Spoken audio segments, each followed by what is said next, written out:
Hello and welcome to episode 2 of Saxton Mail, our video way of reading out your emails. Besides myself and Aggro, this week we've actually got somebody all the way from the opposite side of the world. At 4 a.m. we have... Yeah, I'm Griever from Griever TV. We do mainly shoutcasting within Australasia, although I'm a member of XTV as well. I'm head admin of NZ Fortress, and I'm media administrator for Oz Fortress as well. So pretty much, if it's TF2 in the land down under, I'm got my fingers in those pies. That's kind of a scary list of jobs you have right there. I'm thinking, I do a podcast. Yeah, I think you've got a slightly more interesting life than me then. I think it's about time we get going with the emails though. Let's see what indeed. Saxton Mail has got in his sack for us this week. We've got an email from someone named Codename. Since he didn't have the pepper sauce to actually tell us his codename, I'm going to make one up. Anyway, Codename Sparkly Rainbow Toupee did most of the work for me and recorded their question. And now... Wait, that's a really long pile of marsupial gibberish. Well, because I don't turn tail and run with my arms flailing like a 7-year-old girl from any challenge, and because the lawyers say that's how I'll get out of this incredibly irritating binding legal paper thingy, I'll do it! It's at http... monkey.canoe/y thingy flaming pile. I'm tired of reading this. Keep your legal tissue paper. Anyway, he also wrote that he hopes we all enjoy it. I know I'll enjoy having bugger all to do except sit in a chair and listen to someone do a librarian's blast to job using our librarian's bloody tools. From codename Quivering Pile of Technicolor Fear Antelope. Wow. Hello, KritzKast. This is Codename, and I have come to you with a realization. And Saxton Hill, if you're there. So, with the Man vs. Machine update, before that with the comic, what was it again? Blood Brothers, Redman and Blue Dark are now dead. Because of that, though, and now Blue and Red forming together, does this mean that what we're gonna get now for updates is Man vs. Machine? Are we gonna have no more Red versus Blue because, the leaders are dead and stuff? I hope you have enjoyed my question. I hope you are doing well, and thanks for helping out all the podcasts on thepodcast.com. Sincerely, your Portal 2 podcaster, Codename. Wow, that's quite impressive. He managed to get a plug in for himself on all of our shows. Yeah. Well done, Codename. Shameless plug. Shameless. Yeah, we'd never do that, would we, Griever TV? No.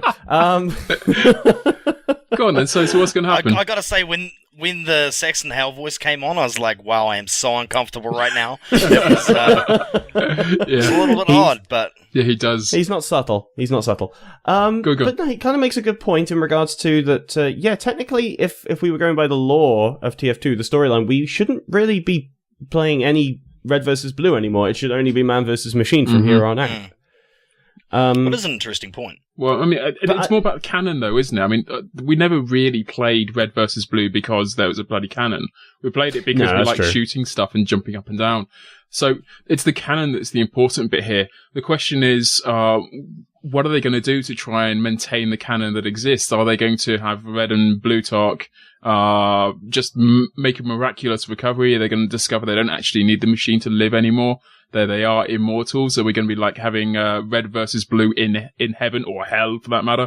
How are we going to continue it on? Is it going to be like the illegitimate sons or daughters or strange? I suppose, Halloween. That'd be a scary one. Halloween, you could have Red versus Blue in hell. Yeah.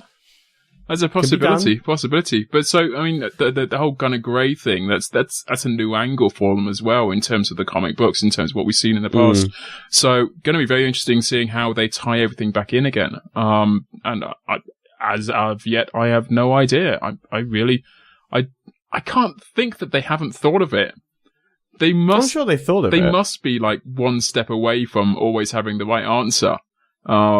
Am I the only one who thinks they take hallucinogenic drugs when they're dreaming up half of these storylines? You're certainly the only one admitting to it. But certainly some variety of narcotics, yeah. But again, I am the guy sitting in a dark room talking on Yes, that's true. At 4 a.m. in the morning. So, yes. Dedication, that's what it is. Man. There's definitely something very strange going on. It's not just in the world of Team Fortress 2. Apparently, reality got there first. Apparently, the secret to being a walking battle machine god person among men, not that I'm telling anyone either, but involves steak and bears, and not always in that order, is truly lost. From the sounds of it, people are getting so long-haired and weak that it took 6 other people feebly trying to poke away at keyboards and dying from the sheer effort of lifting their hands from a surface for more than 12 seconds that the only way we got this email is after 6 other glass-boned translucent nerds died. Number 7 writes, "Hello to whomever decides to read this. I've been playing TF2 now from around the Uber update and have been wanting to get into casting." Casting what? Stones? Fishing hooks? A play? A stone fishing hook play? Nah, not even that would get me into a theatre. Other than to stand at the doorway and give everyone coming in a black eye for not finding something more exciting to do, like receiving a second black eye when they leave. Oh, the lawyer's glaring at me again. That means I need to get back to the email before he sends me off to another anger management class, or whatever they call it. However, sites that allow downloads of demos only ever seem to contain demos of international teams from finals of high-level tournaments. My question is, how would you suggest a would-be caster get into the TF2 casting scene? I am not bothered about having to cast games from unheard-of teams to get started. In fact, I would prefer this. I am sure many people would appreciate this sort of advice. Love the show. Yours sincerely, number 7. Who, upon finishing typing this email, probably collapsed into a pile of fish-flavored gelatin with some raisins in it or something. Truly, number 8 has a monumental legacy of lethargy to live up to. Oh dear God! Wow. I don't think that's quite how it works, Saxton, but yeah. Thanks for the interpretation. So you guys are used to listening to that creepy voice and then somehow deciphering what has been said and then responding to it. Well, apparently it's an Australian accent, so at least it's a vowel version of Australian accent. That's an Australian accent, is it? Yeah, there we go. Well, we was talking to a New Zealander asking what an Australian accent sounds like, so I'm not sure that's a good idea. Better question for you would be, how'd you get into casting? And how do you cast the non-top tier games? It's actually a little bit easier than you think, but it is really difficult for a lot of people to get into. I didn't want to get into casting initially. Like, it wasn't like I woke up one day and went, I want to cast, I'm going to be famous, this is going to be great. It was more like I thought, this might be a really good way to promote my community. That's why I got into it anyway. But I went to one of the providers, I believe it was GameStar back in the day, so you should really seek out a casting organization that's already established that you know of, even if it's just a small tier caster, and possibly ask to do a cameo with them. Just give it a try. But I would suggest doing a few by yourself, just playing at home and stuff. Maybe get a friend and just do a couple of mock casts. That's probably the best way to get comfortable. How do you get hold of like the dem files? I mean, those are presumably what you need in order to run them up. Do you sort of grab? Well, I'm assuming if you're going to be casting, then you're a member of a community, at which stage all you need to do, honestly, is reach out to that community, say, hey, I'm looking into getting into casting. You don't even have to tell them you're looking to get into casting. Tell them you want POV demos of people so you can, Source TV demos of teams and stuff so that you can learn or whatever if you're scared about telling them you're into casting. Grab that Source TV demo and just run with it. And to be perfectly honest, the lower divisions in any community, they're always the ones who are most keen to see casting coverage. Higher tier teams, they they expect it. They expect that casting should come and stuff like that. Lower tier teams, they love that attention. Absolutely adore it. Ferrisar, you guys met Ferrisar at at the recent Insomnia Land. I know he casted all of Division 6 games from L7, the last Winter League competition we had at Oz Fortress. Yeah, well, not all of them, but, a large majority of them.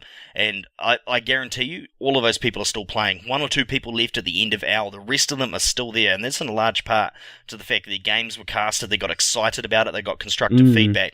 So for a new caster starting out, it's a really good way to get an audience and interact with them. And as they move up through the divisions, they're still going to follow you. They're still going to have those memories. So that's something else to remember. But in regards to actually just getting into casting, your best way is to find someone else who casts. Doesn't matter if it's high level or low level, and get in with them. Did this person say what region of the world they were from? Sorry, Aggro? It didn't say up in the email. Number 7 would shout out to you wherever you are in the world. But I think it's pretty much the same story regardless of where you are. I know the guys over at EF2L, ETF2L even, as well as the people over in like NATF2, the kind of ESEA scene. There's plenty of communities at UGC. There's plenty of communities out there which will, as you say, have a whole list of Point of View or even Source FM, dem files Dem files for you to download. Yeah. I mean, that's one of the things is if you do a match, you've got to certainly record your own POV file and submit it. And there's certainly plenty of games to cast after they've finished, so you don't necessarily have to do a live cast just to get your skills up. Most people will never even touch live for a long time. I certainly didn't. I just got Source TV demos of games, as you say, from lower level teams. If you're in a community and you ask for Source TV demos, you will get them. I guarantee that. If you're not in a community, join one. Sites like TF2 demos and stuff like that, you don't. For I must say though, for a caster who's setting out, other than watching other top level casters and learning from them, the best thing you can do is actually privately, even if you don't upload them, cast the Division 1 or Invite or Premier level, wherever you are, level games, because the actual set pieces, like the actual strategies the teams use, are more set in stone and they're more strategic, whereas Div 6 is probably akin to retards and doorknob. So would you say that it's actually technically easier to cast the Div 1 stuff than the lower levels? Because the Div 1, lot easier. You know, like you're saying, everybody knows what they're doing, whereas level 6 you're like, and this guy's doing this, and I'm not too sure why he's doing that. You know, pretty much. Like there's not so much strategy as there is bumbling and fumbling and DM and MGE skills on the lower level, in most cases. Not all, but for anyone in there who's going to flame me for that. But, you're so in trouble now. Yeah, so many friends lost with this last sentence. But yeah, so I'd really be targeting those games for learning yourself, but in regards to casting, just ask. People will come to it. Like you don't need to stress about that, and it's not hard to find. Just join a community and ask, say you're interested. If you're in Europe, there's actually a caster called Nigel Wants KFC, I believe. You should definitely hit that guy up yet. He's not popular yet, but he will be popular, and I'm sure he would be glad to have you on the show. So if you're in Europe, go and check him out. Free plug for Nigel. Sweet. Okay. Just the other thing to say that there's actually two types of casting. There's the color casting, which I'm not too bad at doing, which is pretty much just talking. You're really just kind of filling in the empty gaps with no strategy, no skills, nothing, just talking. And then there's like the technical casting, which is people talking about like the high level, the strategy stuff going on. Comedian would be like an example of that. Someone who actually knows what's going on and what's happening and can lead someone through a game. Kind of blow by blow by blow. This is exactly what's happening, and this is what you can expect to see in the next few minutes, and then it happens, kind of thing. So you don't necessarily need to have both skills. It's amazing if you've got them, and if you can run a cast on your own, fantastic. But if you have got one of those skills, then and find a buddy that's got the other skill, that's got the other one, exactly. And help yourself out. Perfect matchup. Okay. Yeah, and you definitely need to do that as well, because you don't want to. There's a danger with getting into casting by yourself. There's a big danger with it. You forget how to cast with other people, and you do see that with a lot of casters. So that is something else to take into consideration. Find someone else, clanmate, whoever, have some fun, and you'll soon find out what kind of a caster you are. Whether you're someone who calls the play-by-play as things happen, as Aggro is rightly saying, or someone who's more into the analytical side, who's going to break down a push and talk about why teams did what they did.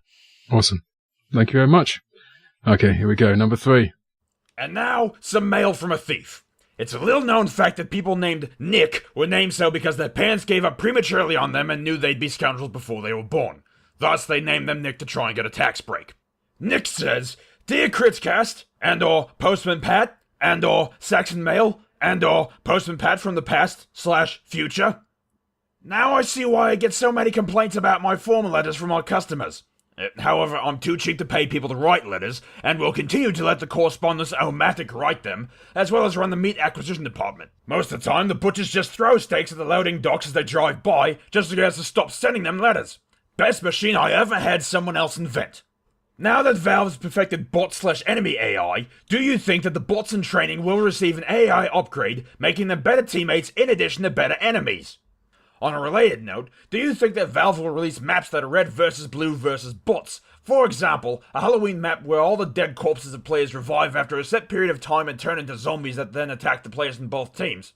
Love the podcast. That's Mr. Watch Your Wallet when I'm around talking, not me. Mr. My childhood was lonely, Nick. P.S. Am I the only one that thinks Rusky's voice sounds a little creepy?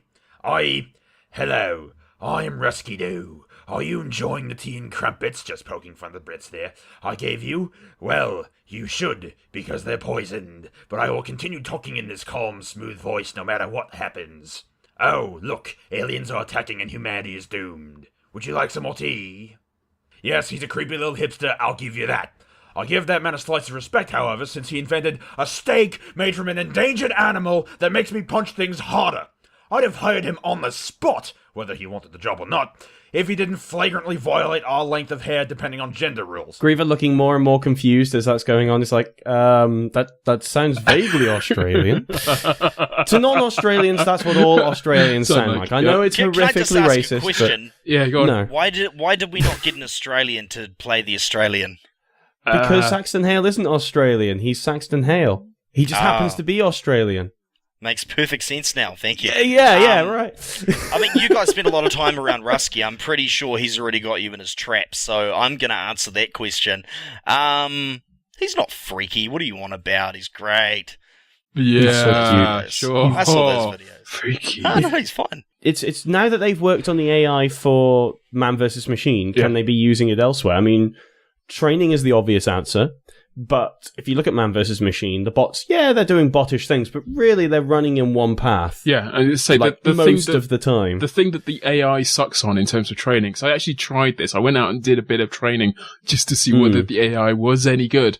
What the AI does, it runs from like its spawn to the control point. So things like capture the control point, fantastic. It runs forward. Forward is good. Backwards, not so much. Actually, it does forwards and backwards okay, but it can't sort of turn round. It can't figure out like an extra little bit of strat between its go point and its stop point. That's just not in its capacity. And you're right, Tempest, it does exactly the same thing in MVM. Whether it chooses the direct path or if it chooses a slightly indirect path, by the time it gets to the final point, if it's still alive, it just kind of mills around a bit and attacks anything that comes near. It doesn't go like, oh, I'm still alive. I'm going to go looking for some fun now, which is like a human element. That's what humans do. They go looking for something to kill. Not always, not for everything, but in TF2. In-game. In-game. Clearly, we're referring to in-game. No member of KritzKast has ever been responsible for the death of another human being. So far. No, but the logic, it's Rusky. like, well, you're a pyro. Rusky. If you air blast away, apart from Rusky, you air blast one of the bots out of the way, off his path, all he'll do is try and get back to his path and shoot anything that gets in his way along the way, and then carry on that way. Bots are still, it's such a dynamic game that the bots are never going to be as good as us humans.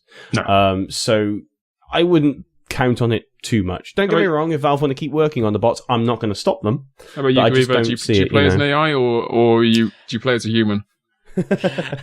Play as a human. I was just thinking those MVM maps, the bots seem to have roughly 10 waypoints each total to reach the end. I was thinking for fun they could remove the text and voice capabilities of people who are free to play and put bot at the start of their name or something at Halloween time. That could be great fun.